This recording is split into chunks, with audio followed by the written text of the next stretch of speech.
ministre conseiller auprès du président de la République. tey loolu bëgg wax rek mooy tey ki fi toog moom mooy xañ na ndawul yoonu murit moo fi gën a nekk moo tax ci kaddu googu lay waxee di nuyu mboolem ñu fekk ñëpp di ci jiital monsieur le premier ministre di sunu xarit sunu mbokku talibé les honorables députés di beral loxo aussi ki nga xam ne moo di Serigne Moustapha li wax dëgg la ñoo bokk nekk Canada peut-être li wax mooy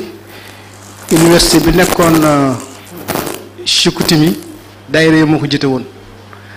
et lu ñu fa daan def rek ñun ñoo ko daan andi def di nuyu également le directeur de l'Harmattan, les professeurs et tous les invités di rafetlu aussi kaddu yi fi jiitu yëpp di itam nag nuyu bu baax ak di sargal kii di Serigne Bamba professeur di rafetlu waxtaan wi ak téere bi loolu itam ma di ko def ci turu mboolem yoonu murid yépp muy loo xam ne sunu xol sedd na ci te bëgg nañ ci lool ndax dafay téere boo xam ne téere bu am solo la et am solo goo xamante ne bii li ko yokku moo di ne il est sorti des sentiers battus et je dirais professeur vous avez dépassé pour ne pas dire surpassé ce qu'on nous sert habituellement sur les théories et la pensée économique. Et je crois que c'est ce qu'on attend d'un intellectuel, de nos intellectuels. Parce que j'ai l'habitude de dire, toute science qui ne nous permet pas de nous émanciper d'elle-même est une science qui nous prend en prisonniers. Et je crois que vous avez brisé, en tout cas, les carcans. Et là aussi, je dirais qu'il faut être de la même école khadimique ou khidmatique du professeur Cheikh Anta Diop pour réussir une telle prouesse. Et encore une fois, je pense que l'Afrique ne pourra se développer que si on puise sur le tréfonds de notre substrat culturel pour en faire le soubassement de toutes nos activités. Et c'est ça qui nous manque et c'est à cela que vous nous invitez, monsieur le professeur.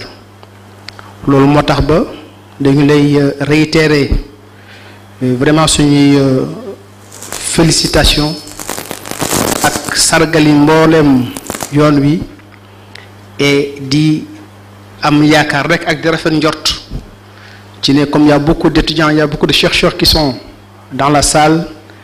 que vous allez faire des émules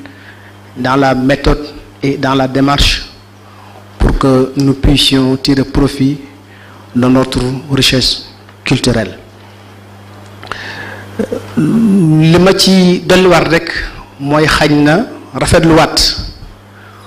mbooleem ñi nga xam ne ñoo fi jël kaddu monsieur Diop waxtaan wi am na solo trop rafet na Sëñ Maxtaar aussi noonu le premier ministre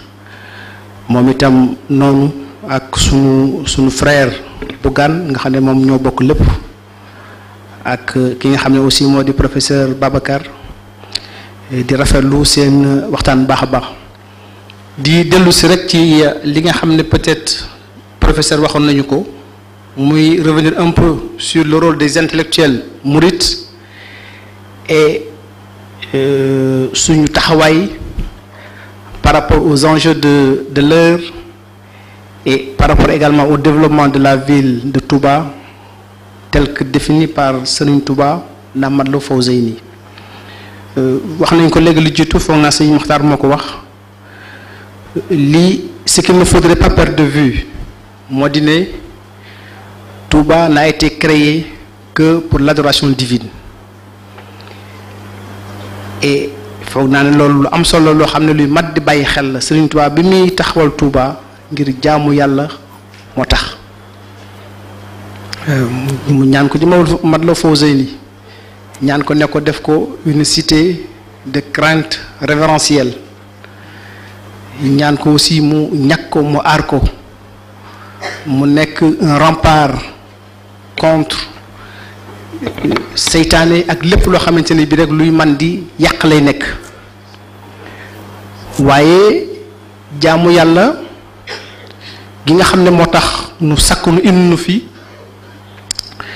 dafay am loo xam ne mënta ñàkk ànd ak moom mu di lan mooy xam-xam. moo tax sëriñ bi aussi ñaan Touba nekk dëkkub xam-xam ci Matlabul Fawzayni ci fu bare bari yëmut ca loola mu ñaanal aussi ay jàppandal ngir ñu mën a jaamu yàlla ndax sunu xel mu dal. mu ñaan ko itam ci Matlabul Fawzayni mu nekk dëkk boo xam ne day nekk une ville de prospérité nekk le paradis du fidèle ne ko fait affluer tout ce qui est bien fait des 6 côtés lépp lu baax rek mu ne ko indil ma ko ci biir dëkk bi ngir nit ñi seenu nekk waaye mën a am ak jàppandal ba ñu mën a jaamu yàlla na mu waree. nga xam ne kon day mel ne sëriñ bi daf ko tabax ci ñett yi nga xam ne day ñetti tànk yoo xam ne yoonu murid def ci sukkandiku ba ci jiitu mu di jaamu yàlla topp ca xam-xam topp ca liggéey. sëriñ bi noonu la ko tëggee. Touba nag am développement bu gaaw a gaaw ci wàllu espace parce que tey dem na ba nekk 30 000 hectares te ñu njëlbeen foog naa ne 750 hectares la woon. bi nga xamee ne Cheikh Mouhamadou Moustapha mi ngi defar baay bi le 17 septembre 1928 su ma juumut booba 400 hectares la woon ñu transformé ko en titre foncier au mois d'août 1930 kon màggaay gi gaaw na lool ci espace.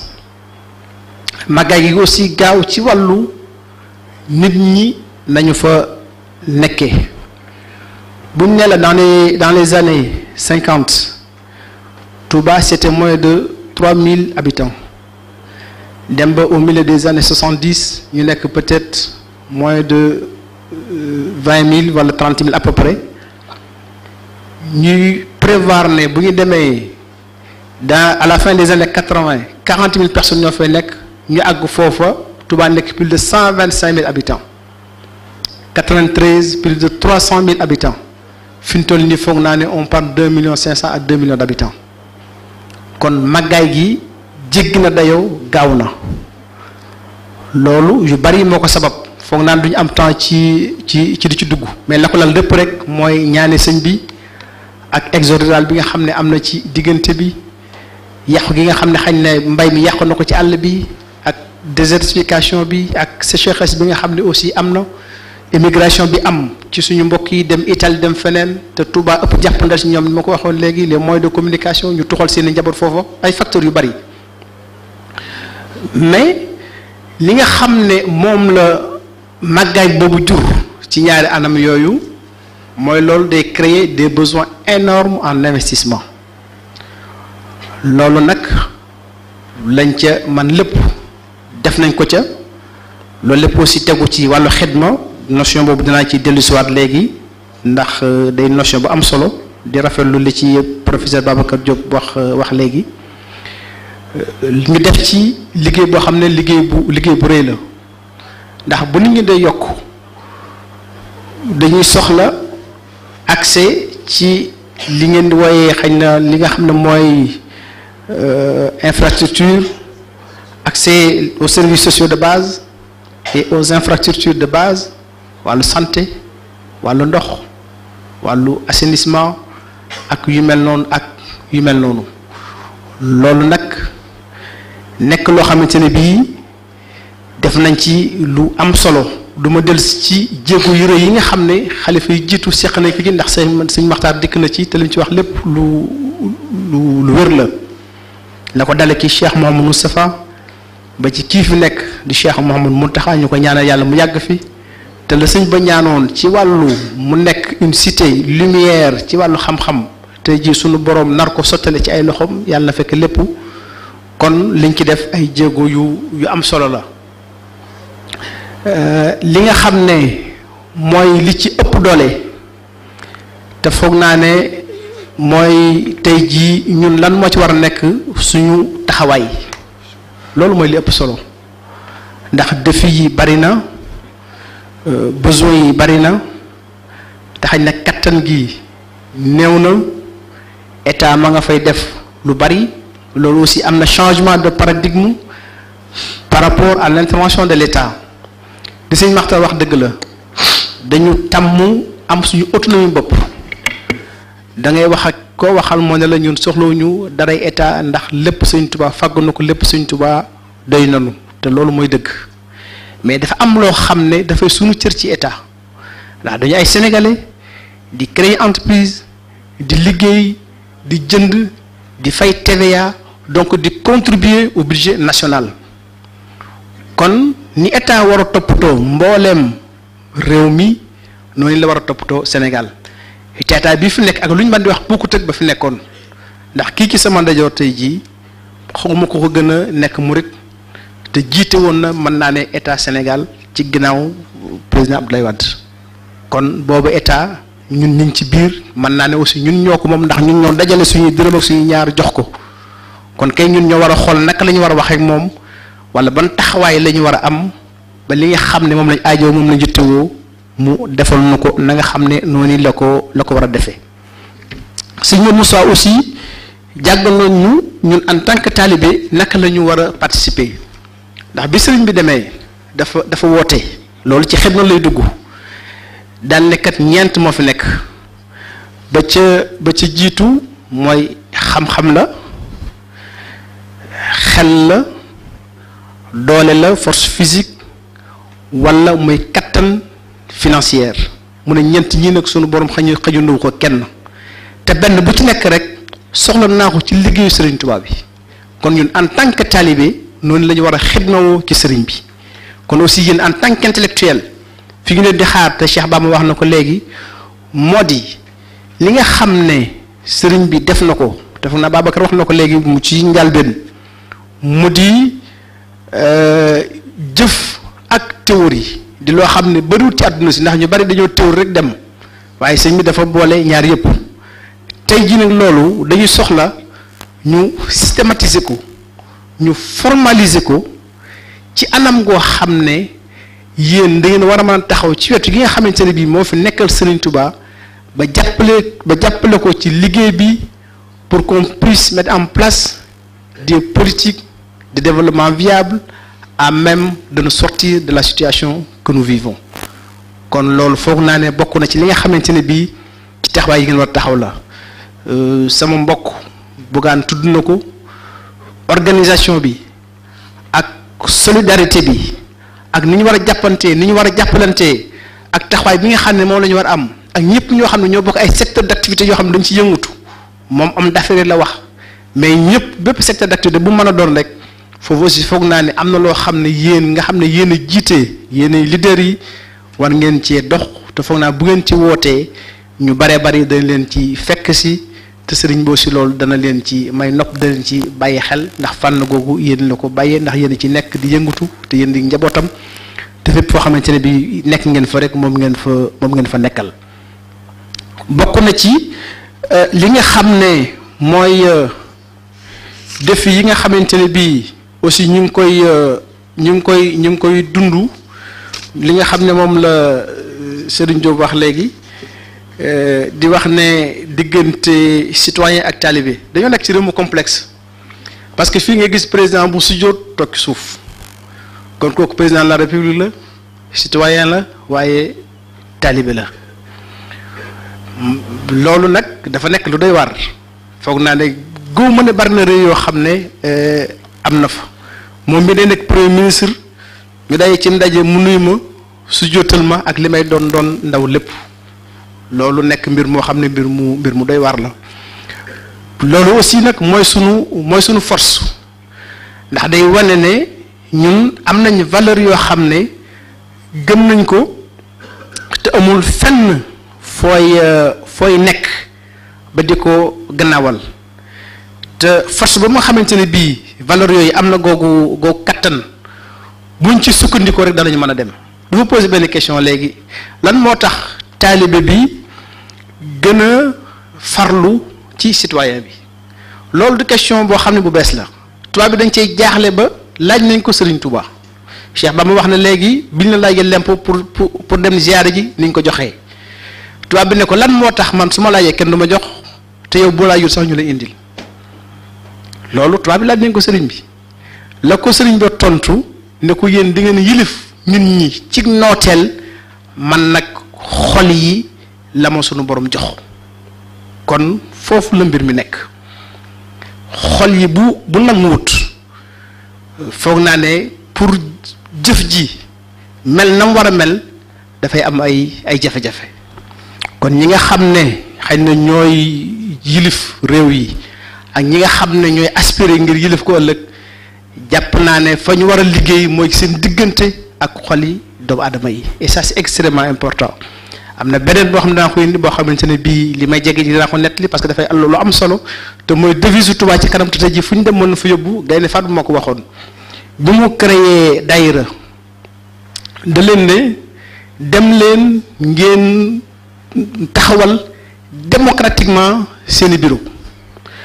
waaye bu ngeen nee ba toll ci di wut trésorier na ngeen ñëw man maa koy tànn ñu dem def lay def lépp ba pare.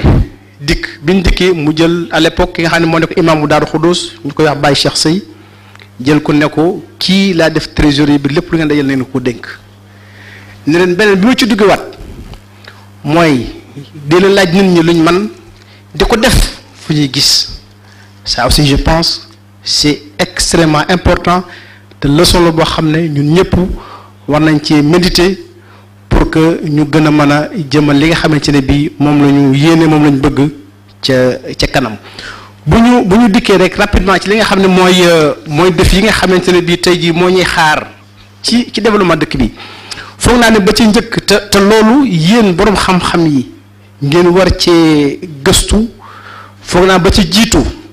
moo di ne ñu fexe ba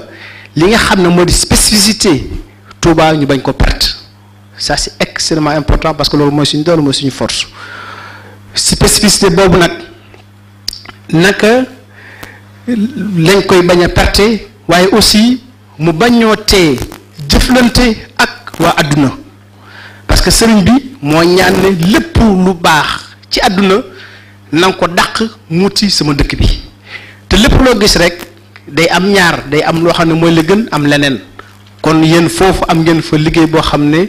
liggéey bu rëy la beneen bi moo di ne aussi war ngeen cee xalaat c'est la mobilisation des ressources pour financer le développement de la ville tey jii am nañ ci jafe-jafe ndax liñ ci soxla dafa bari ndax besoin moo toll noonu taux de croissance bu ëpp 12% pendant 30 ans di continuer di yokku loolu li muy la ci investissement bari na mais comme ma koy defar fan lañ ko war a mën a jëlee loolu aussi seen xam-xam la ki sama càmmooñ am na fi koo xam ne foog naa wàllu trésor wàllu koppar xam na ko baax a baax kon sëriñ bi loolu ñu ngi leen ci xaar yow ak ñu mel ne yéen bokk na ci aussi bu ñu respecté spécificité tubaab boobu ba pare ñu nag bañ koo tàqale ak réew mi ça aussi c'est un point extrêmement important moo tax man toujours damay éviter baatu indépendance loolu aussi nañ ci bàyyi xel on peut parler d'autonomie de lépp lu ñu bëgg mais tey jii naka la ñu doonee li ñu doon mais nag loolu aussi bañoo tee réaffirmer suñu ancrage fii ci biir Sénégal fii ci biir réew mi ñu def li nga xamante ne bii moom la sama xarit Moustapha wax léegi tamit lu am solo ñu déprivatiser Serigne Touba xam ne moomuñu ko Serigne bi c'est un patrimoine de l'humanité il n'appartient pas à la communauté mouride kenn ku nekk loo ca xool ci lu baax mën ngaa jël loola jariñoo ko ca li nga xamante ne bii moom la ko Cheikh Sidé Baba waxoon ne Serigne Touba est un don de Dieu xéewal la goo xam ne da ko wàcce ngir toute l'humanité loolu nag kon tey jii suñuy xalaat suñuy jëf moo di ne kat sëriñ boobu ak i xéewalam naka lañ koy mën a partager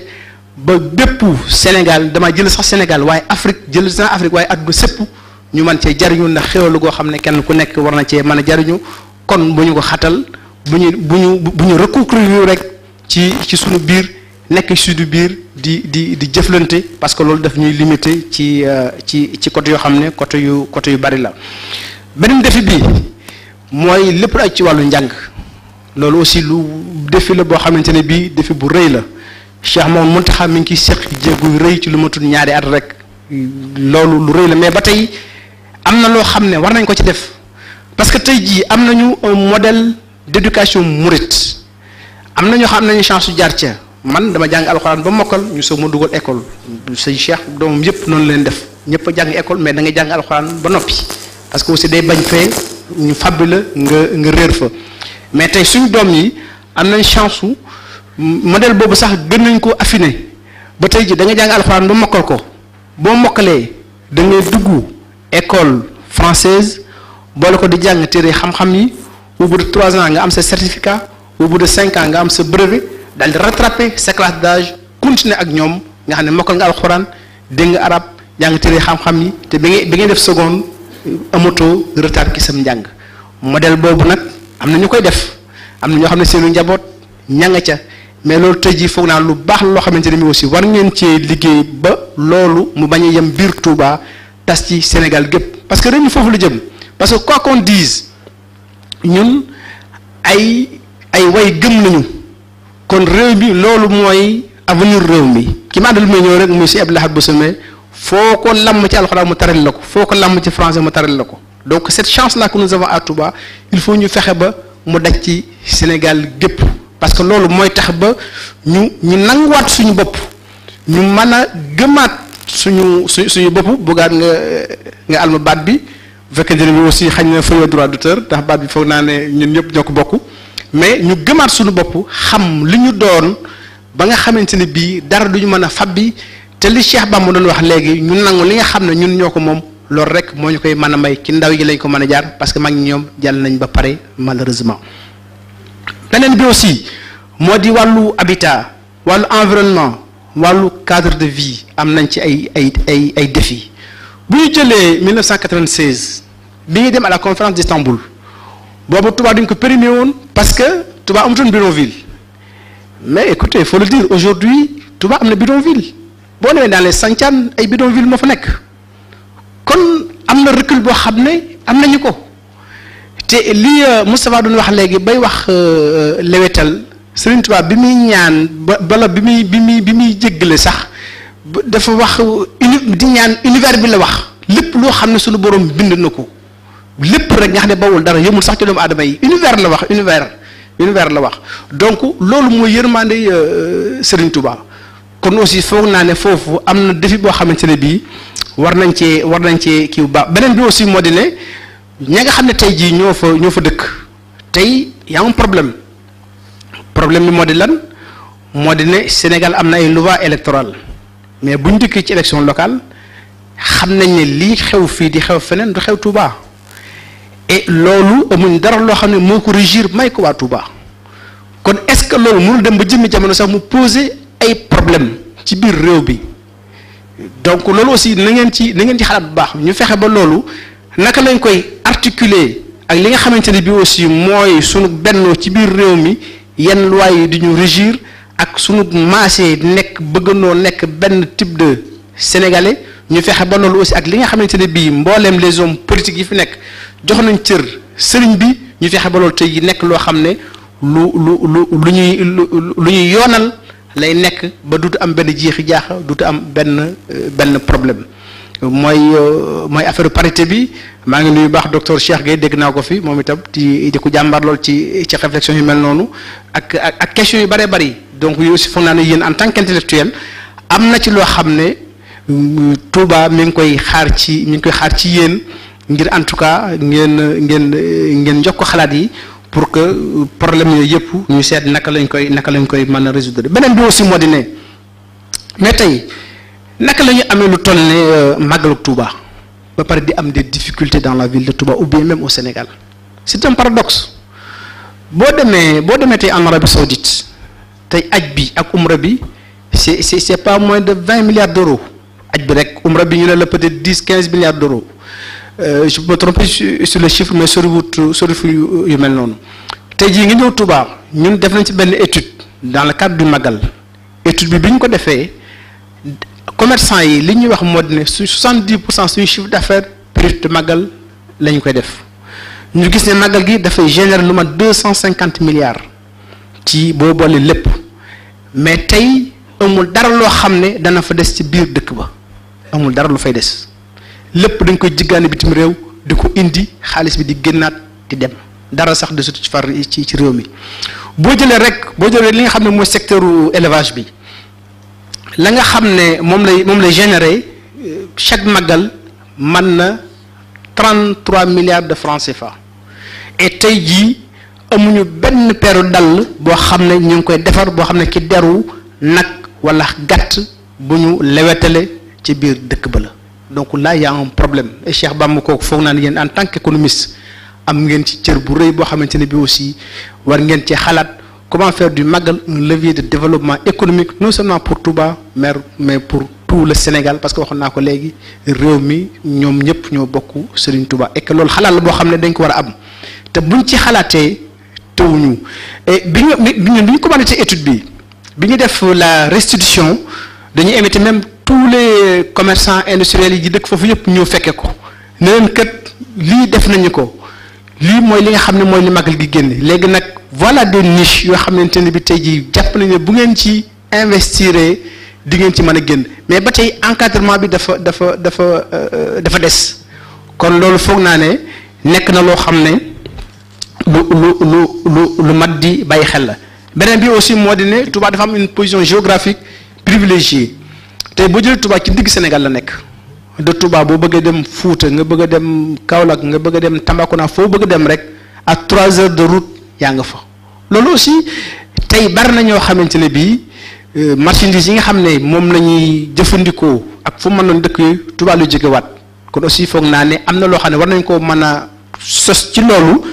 ba nga xamante ne am fa boo xam ne day nekk technologique commercial ak ci fànn yëpp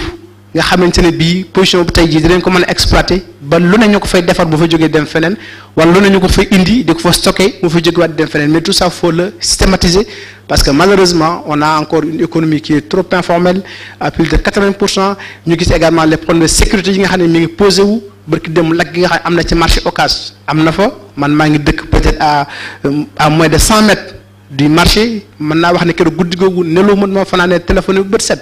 et yàlla moo ñu suturaal parce que lakk gi dafa yam ci kaw tali bi mais bu duggoon ci biir marché bi kon dama jël dafa mais suñ kër yooyu yëpp ba ci côté jumaa ji lépp dafay lakk c'est une poudrière et ça mënuñ ko seetaan.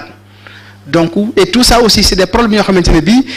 peut-être xam ne yërmande ju bari la ba bàyyi nit ñi aussi di def lu leen neex wala dem aussi ba ñirif nit ñi ba dem ba di leen ragal donc foog naan yooyu aussi nekk na yoo xamante ne bii aussi yéen en tant qu'intellectuel en tant que ñoo xam ne bëgg nañ seen réew di ay doomu réew mi war ngeen ci mën a xalaat indi ci ay solution proposé ko sëriñ bi ne ko de yoon wi jàpp nañ ne buñ ci jaaree de li ñu bëgg dinañu ko am et tout ça rentre disons dans le cadre donc de la gouvernance de la ville sainte donc bon defi bari na yu bari laa ci yoon mais li nga xam ne moo ci ëpp solo rek moo ne tey yéen en tant qu'intellectuel en tout cas vous avez le je dirais même le devoir de projeter donc Touba de plein pied dans l'ère du développement te ñu bàyyi xel li nga xamante ni moo tax sëriñ bi sàkkoon dëkk ba moo di jaamu yàlla xam-xam bi ngir ñu mën a jaamu yàlla la aspect matériel bi yëpp aussi ngir noppal ñu ci sunu nekkiin ba sunu xel dal ba ñu mën a jaamu yàlla la kon maa ngi leen sant di leen gërëm di féliciter encore une fois le professeur Bamba Diagne di remercier ñëpp di sant ñëpp wasalaamualeykum wa rahmatulahi taala wa barakatuh jërë ngeen jëf